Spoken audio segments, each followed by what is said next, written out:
Pessoal, vamos para a nossa segunda parte do nosso vídeo, porque ele tinha ficado muito extenso. Então, a gente vai terminar aqui agora, porque na semana que vem eu já quero começar conteúdo novo com vocês, que é sobre o arcadismo. Então, nós temos ali um trecho do Padre Antônio Vieira, do Sermão de Santo Antônio, que diz o seguinte: Vós, diz Cristo, Senhor nosso, falando com os pregadores, sois o sal da terra, e chama-lhes sal da terra, porque quer que façam na terra o que faz o sal. O efeito do sal é impedir a corrupção, mas quando a terra se vê tão corrupta como está a nossa, havendo tantos nela que têm o ofício de sal, qual será, ou qual pode ser a causa desta corrupção? Ou é porque o sal não salga, ou é porque a terra não se deixa salgar. Ou é porque o sal não salga, e os pregadores não pregam a verdadeira doutrina. Ou porque a terra se não deixa salgar, e os ouvintes, sendo verdadeira a doutrina que eles dão, a não querem receber.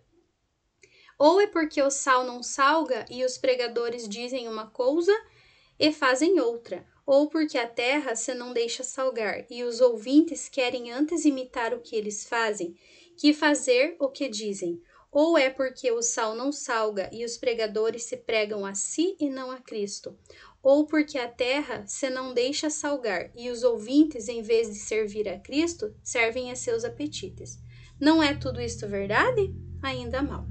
Então, gente, a gente tem ali, né, o trecho desse sermão, e a gente tem a questão, dizendo o seguinte: o excerto acima é o início do sermão de Santo Antônio aos Peixes, escrito por Antônio Vieira, que se imortalizou pela coerência lógica de seus textos, além de suas qualidades literárias.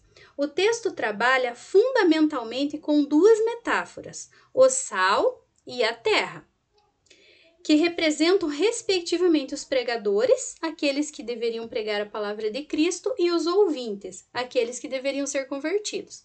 O tema central do texto é reflexão sobre as possíveis causas da ineficiência dos pregadores. Para tanto, o autor levanta algumas hipóteses.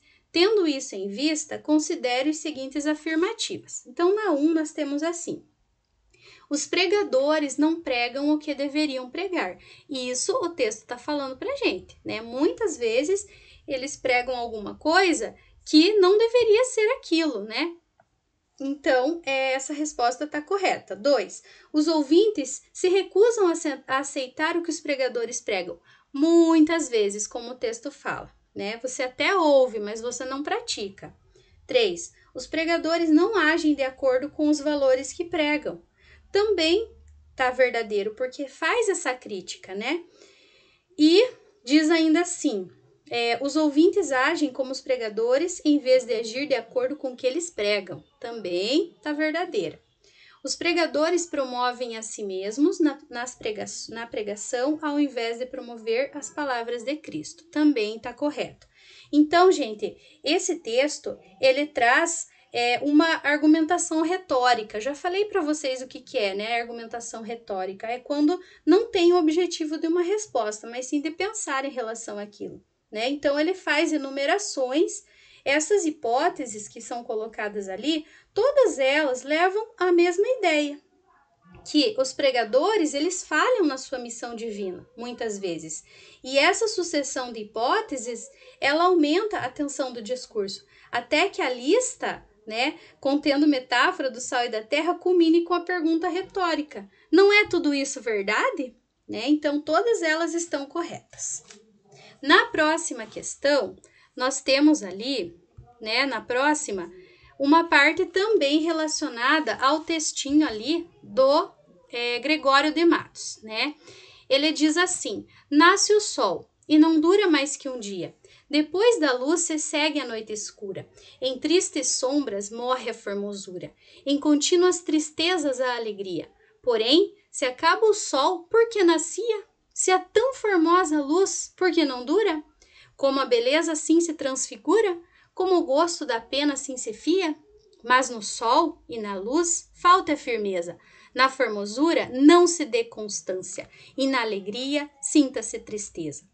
Começa o mundo, enfim, pela ignorância, e tem qualquer dos bens por natureza, a firmeza somente na inconstância. Então, gente, esse poema de Gregório de Matos, né, ele leva a gente a duas questões aqui.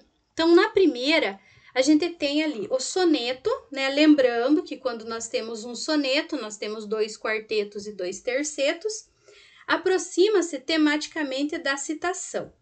Qual citação? Qual citação que mais tem a ver com o que o texto está dizendo para a gente?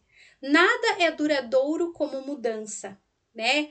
Não se deve indagar sobre tudo. É melhor que muitas coisas permaneçam ocultas. Nada é mais forte que o hábito.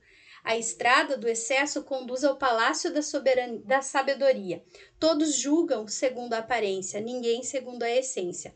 Então, gente, na verdade, né, esse soneto ele fala sobre o quê? Sobre a inconstância como um princípio imutável, né? Um princípio que não muda. Por isso, o eu lírico ele afirma que a sua única certeza é que tudo muda, né? Então, ele faz essa constatação alinhada com os 2 últimos versos do soneto, quando ele diz assim: e tem qualquer dos bens por natureza a firmeza somente na inconstância. Então, qual delas eu consigo aproximar? Qual citação? Na letra A, nada é duradouro como a mudança. Então, sempre que você precisar, a mudança vai estar ali, vai estar pronta para você, né? E na 14, nós temos o exemplo do verso a firmeza somente na inconstância, na 4ª estrofe, verifica-se a quebra da lógica em. Então, o que é essa quebra da lógica, gente? Significa que a inconstância consiste em uma constante, né? Você nunca sabe, por exemplo, quando que ela vai acabar. As 4 primeiras alternativas, elas trazem exemplos dessa regra. Apenas o último verso citado mostra essa quebra da lógica, né? Quando ele diz, e na alegria sinta-se tristeza. Nos 4 ali nós temos o quê? Nós temos exemplos dessa regra, né? Qual regra? A inconstância como um princípio imutável. Certo? Então, gente, a resposta certa da 14 é a letra E. Ficamos por aqui, pessoal. Se vocês tiverem alguma dúvida na hora da resolução dos exercícios, eu vou estar à disposição de vocês. Me perguntem, que eu vou ter o maior prazer em respondê-los. Um abraço para todos e até semana que vem.